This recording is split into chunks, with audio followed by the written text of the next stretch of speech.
Hi, Darren here, just doing our thought for the day.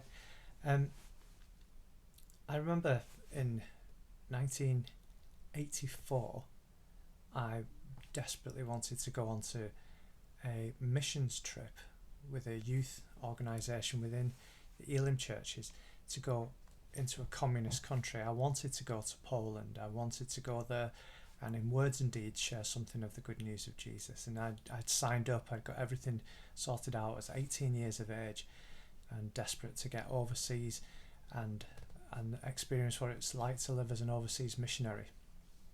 And at that time, there was a lot of tension in Poland, and the solidarity movement was pressing for freedom. And the organisation decided it wasn't safe for us to go as a team, so they offered me to go to Yugoslavia, another communist nation, instead. And I said yes. I was redirected. At the same time, Jackie was living in Whitehaven, and she was desperate to be an international missionary too. She wanted to find out what it would be like to live for Jesus and share him in words and deeds to people in another country. The thing was, you needed to be 18 to go on the team to Yugoslavia, and she was 17, and she had to get special permission. It was unlikely she'd be able to go, but they gave her permission, and so Jackie set off from Whitehaven to Yugoslavia, and I set off from my home to Yugoslavia, and that's where we met in 1984. I was 18, she was 17, and we started to live as missionaries, I guess, in a foreign land for a while, and ended up in a relationship with each other, and now we've been married for 30 odd years. And it's interesting, isn't it, how small situations that shift us send our life in a different and better direction. I'm so grateful that I moved from going from Poland to Yugoslavia. I mean, we're so old, we met in a country that doesn't exist anymore. And I'm so grateful that they allowed Jackie to be on that team. And there are moments, aren't there, that just seem to shift the direction of our life. And there's a story in the Bible of a guy called Simon of Cyrene. Cyrene is Tripoli. So Simon of Tripoli, he was from Libya, and he'd gone to Jerusalem for Passover. And he if you lived near Jerusalem, you were expected to go to Jerusalem for Passover. But if you were a person of the Jewish faith and you lived far away, it would be like, well, at least once in your life try and get there. And so he'd spent all his time and effort getting to Jerusalem for Passover.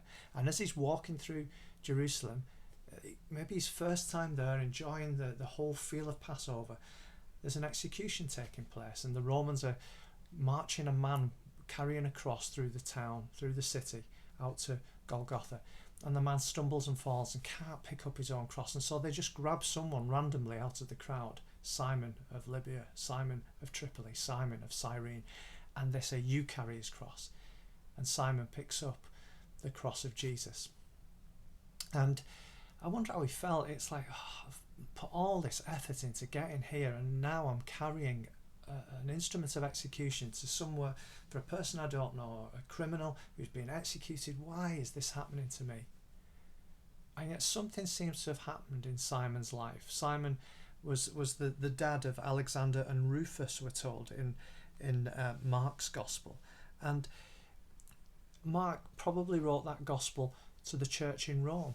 And when you read the end of Romans, the book of Romans, there's Rufus mentioned, and he's in the church, and he must have been quite a significant person in the church, because Simon of Cyrene's identified by his sons, their names.